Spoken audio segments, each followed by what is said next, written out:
Hello everyone. तो आज का हमारा टॉपिक है पैलिंड्रोम नंबर। पैलिंड्रोम नंबर किसे कहते हैं? देखो, पैलिंड्रोम नंबर उन्हें कहते हैं कि आपके पास कोई नंबर है, अगर आप उसको रिवर्स ऑर्डर में भी पढ़ते हैं तो सेम ही नंबर आपको मिल जाता है। जैसे 121, ठीक है, इसको आप रिवर्स में भी पढ़ोगे तो भी ये 121 ही होगा। और पहले एक चीज तो आप यहाँ पर कंसिडर कर सकते हो, अगर सिंगल डिजिट नंबर है तो ऑटोमेटिक ही वो पैलिंड्रोम हो जाएगा, क्योंकि सिंगल डिजिट का तो रिवर्स भी वो ही होगा। ठीक है, अगर मल्टीपल डिजिट नंबर है तो पैलिंड्रोम का मतलब है कि आप उसको रिवर्स में भी पढ़ोगे तब भी वो नंबर सेम ही रहेगा। ठीक है, जैसे 101 हो गया, ठीक है, 121 हो गया, 131 हो गया। ठीक है, तो इन नंबर्स को कहते हैं पैलिंड्रोम नंबर्स। अब इसका अगर हमें प्रोग्राम बनाना है, हमें चेक करना है कि कोई नंबर जो है पैलिंड्रोम है या नहीं है, तो उसके लिए हमें क्या करना होगा? जैसे कि पहला काम तो यही है। देखो, पैलिंड्रोम नंबर यहाँ तो हम अगर हमें चेक करना है तो हम तो क्या करते हैं कि हम उसको उल्टा पढ़ लेते हैं। ठीक है, रिवर्स में पढ़ लेते हैं तो हमें पता चल जाता है कि नंबर सेम है या नहीं है। ठीक है, वो हमारी माइंड की कैपेबिलिटी है। लेकिन अगर हमें कंप्यूटर से ये काम कराना है तो इसकी एल्गो क्या होगी, एक्चुअल में ये प्रोग्राम बनेगा कैसे? देखो, हम किसी नंबर को क्या कर सकते हैं? एक नंबर है, ठीक है, कंपेयर कर सकते हैं। कंपेयर करने के लिए हमारे पास कंपैरिजन ऑपरेटर है। ठीक है, इक्वल टू के थ्रू हम कंपेयर कर सकते हैं, इक्वालिटी ऑपरेटर के थ्रू। ठीक है, कुछ बच्चे कहेंगे कि इक्वल टू नहीं होता, इक्वालिटी होता। हाँ, उसको इक्वालिटी कहते हैं, लेकिन जिनको नहीं पता उनको बता रही हूँ। डबल इक्वल टू का मतलब होता है कि वो कंपेयर कर देगा, उसके दोनों तरफ जो चीजें लिखी हुई हैं अगर वो सेम है, ठीक है, तो वो रिटर्न करेगा ट्रू। अगर वो डिफरेंट नंबर है तो वो रिटर्न करेगा फॉल्स। ये आपका इक्वालिटी ऑपरेटर करता है। ठीक है, बाकी आप अगर आपको अभी भी थोड़ा कंफ्यूजन हो तो आप जाकर मैंने एक वीडियो बनाई है ऑपरेटर्स करके, आप वहां जाकर देख सकते हैं, तो आपको आइडिया हो जाएगा कि इक्वालिटी ऑपरेटर कैसे काम करता है। ठीक है, तो हम ये तो चेक कर सकते हैं कि दो नंबर इक्वल है या नहीं है, लेकिन एक नंबर का रिवर्स उसके इक्वल है क्या हम चेक कर सकते हैं? इसके लिए हमें सिंपल क्या करना होगा, किसी भी नंबर को, जो नंबर आपको दिया जाएगा उस नंबर को रिवर्स करना होगा। ठीक है, डिजिट बाय डिजिट उसे रिवर्स करना होगा। अब ये कैसे करते हैं, चलो देखते हैं ये कैसे कर सकते हैं। ठीक है, तो उसके लिए देखो, हमने अपना नॉर्मल प्रोग्राम स्टार्ट किया। हमने एक लिया n, एक लिया नम लिया, एक डिजिट लिया और एक रिवर्स लिया। ठीक है, अब देखो क्या क्या करना है। पहले तो हम एक नंबर पूछ लेंगे जिसको हमें चेक करना है कि वो, देखो यहाँ पॉजिटिव नंबर क्यों लिखा है, नेगेटिव क्यों नहीं? कुछ बच्चे कहेंगे नेगेटिव क्यों नहीं, तो नेगेटिव नंबर का रिवर्स क्या नेगेटिव ही होगा? नहीं भाई, उसमें तो माइनस का साइन लग गया ना, तो रिवर्स होते तो माइनस का साइन लास्ट में चला जाएगा तो नंबर पॉजिटिव हो जाएगा, ऑटोमेटिक ही वो पैलिंड्रोम नहीं रहेगा। तो ये तो जस्टिफाई है कि पॉजिटिव नंबर ही होगा पैलिंड्रोम नंबर। ठीक है, अब बात करते हैं हमने क्या किया, क्योंकि हमें बाद में नम्स को चेक करना है तो नम को तो ऐसे ही रहने दिया। नम में जो वैल्यू हमने पूछी है उसको हमने n में डाल लिया, क्योंकि अब हम n को कैलकुलेट करके रिवर्स कर लेंगे। ठीक है, कैलकुलेट कैसे करेंगे? अब देखो, ये जो लिखा है डिजिट नम %10, अब इस परसेंट को यहाँ परसेंट नहीं कहते, इसको कहते हैं मॉड्यूलस ऑपरेटर। मॉड्यूलस ऑपरेटर का काम ये होता है कि जो ये दोनों देखो इंटीजर हैं, ठीक है, आपने यहाँ इंटीजर लिए हैं, ठीक है, तो ये 10 से इस नंबर को डिवाइड करेगा। ठीक है, तो नंबर को हमने डिवाइड करेगा, यानी कि अगर नंबर एंटर किया, मान लीजिए 131, तो ये वाला स्टेटमेंट क्या करेगा कि उसको पहले तो उसको डिवाइड करेगा, ठीक है, 10 से, तो क्या मिल जाएगा इसको? ठीक है, तो अगर हम इसको डिवाइड करें तो 13 डिवाइड का साइन होता तो 13 रिजल्ट आता। ठीक है, कुछ बच्चे कहेंगे कि 13.1 आता है, तो आपको पहले भी मैं बता चुकी हूँ कि अगर हम इंटीजर नंबर को इंटीजर से डिवाइड करते हैं तो इंटीजर डिवीजन होता है तो रिजल्ट जो है इंटीजर ही आता है, पॉइंट के बाद वाली चीजें वो छोड़ देता है। अब यहाँ मॉड्यूलस क्या करेगा, मॉड्यूलस लगाने का मतलब ये है कि देखो इसको डिवाइड करने के बाद जो 1 बचा आपका,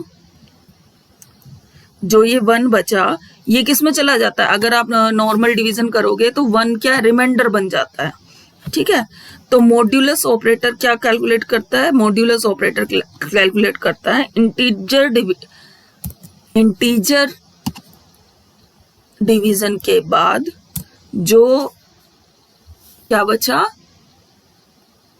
जो मान लो 131 लिख रही हूं तो कुछ बच्चों को कंफ्यूजन होगा कौन सा 1 है, तो इंटीजर डिवीजन के बाद जो रिमाइंडर बचता है वो चला जाता है आपका, उसको हम पता कर सकते हैं मॉड्यूलर डिवीजन के थ्रू, ठीक है, मॉड्यूलेशन के थ्रू। तो मॉड्यूलर ऑपरेटर आपका ये करता है।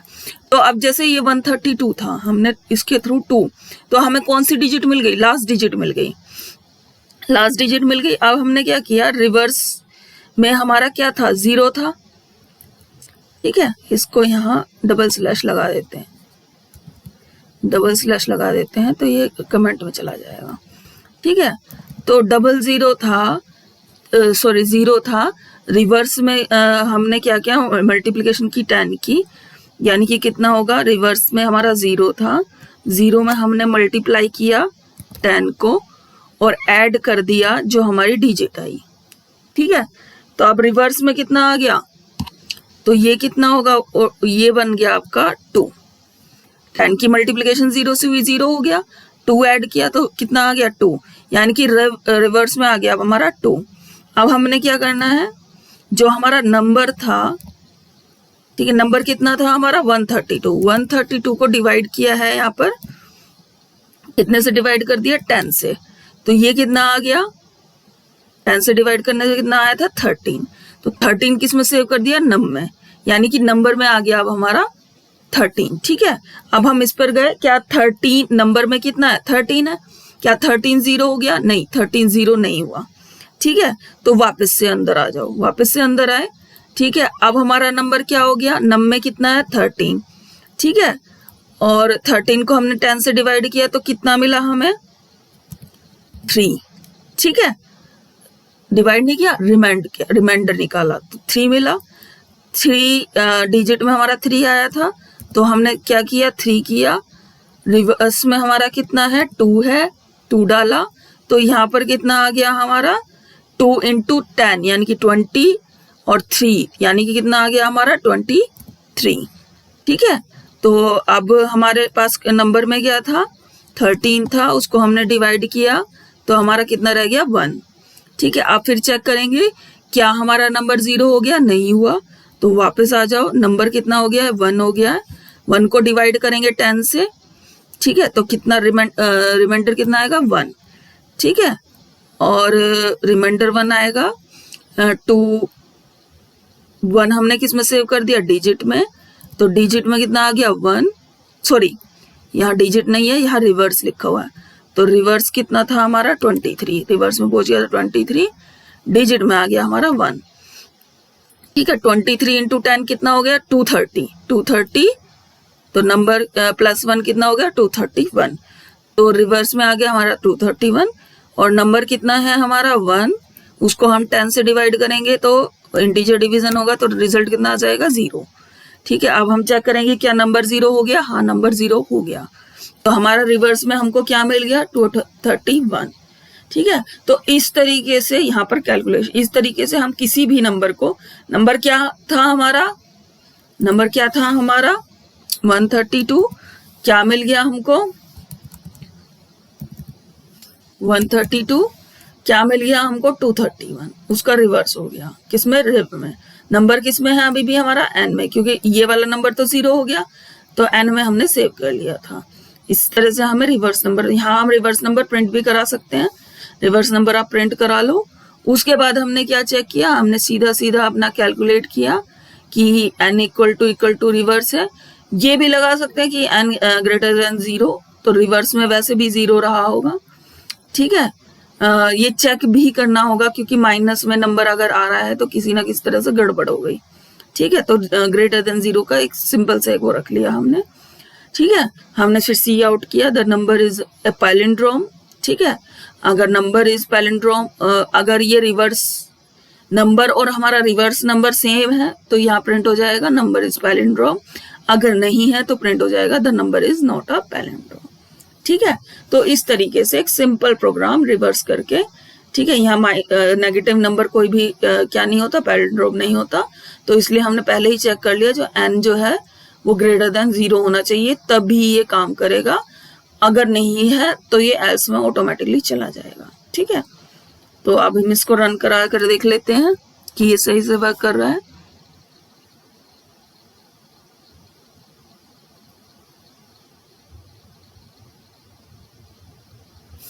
हमने वही नंबर दिया 132, enter. The reverse of the number is 231, the number is not palindrome. ठीक है, अब हमें कोई पैलिंड्रोम नंबर चेक करके देख लेते हैं।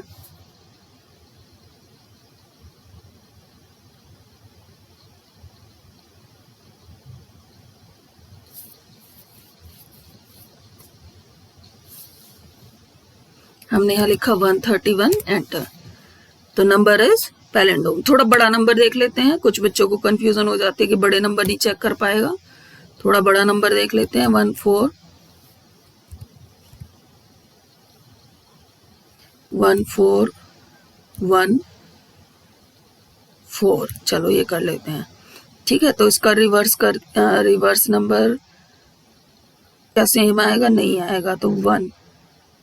अब सेम आएगा, हाँ अब सेम आएगा, एंटर। हाँ, तो देखो ये पैलिंड्रोम में बता दिया इसने। ठीक है, तो इस तरीके से आप अपना पता कर सकते हैं कि आपका नंबर पैलिंड्रोम है या नहीं है। ठीक है, तो ये सिंपल प्रोग्राम है to find the number is palindrome और नॉट।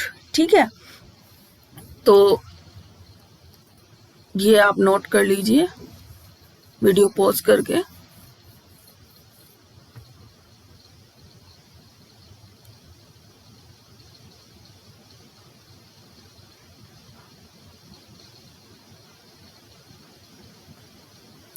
ठीक है, और अगर आपको कुछ इसमें समझ में नहीं आया हो तो आप मुझे कमेंट करके पूछ सकते हैं। अगर आपको सब कुछ समझ आ गया हो तो वीडियो को लाइक करें, शेयर करें, अगर आपने सब्सक्राइब नहीं किया है तो सब्सक्राइब करें। ठीक है, और कोई प्रोग्राम आपको पूछना हो, ये भी मेरे एक स्टूडेंट ने ही पूछा था, उनको क्लास में पूछा गया था। ठीक है, तो मैंने यहाँ बता दिया। ठीक है, और डायरेक्ट कॉल करने की जगह आप मुझे उस पर भी कमेंट करोगे तो भी मैं उसका प्रोग्राम बनवा दूंगी। ठीक है, ऐसा कुछ नहीं है कि नहीं बनवाऊंगी। ठीक है, उस स्टूडेंट ने तो मुझे कॉल ही किया डायरेक्ट कि मैडम ये वाला प्रोग्राम नहीं समझ आ रहा। ठीक है, तो ये पैलिंड्रोम नंबर है आपका। ठीक है, तो इस तरीके से आप मुझे कमेंट करके पूछ सकते हैं। अगर आपको कोई प्रोग्राम समझ में नहीं आ रहा तो मैं आपको बनवा दूंगी उसको। ठीक है, आप डायरेक्ट प्रोग्राम का, अगर कोई पर्टिकुलर प्रोग्राम आपको समझ में नहीं आ रहा तो आप प्रोग्राम का स्क्रीनशॉट भी मुझे भेज सकते हैं, मैं उसी को समझा दूंगी यहाँ पर। ठीक है, तो आज की क्लास यहीं ओवर करते हैं। Okay, thank you.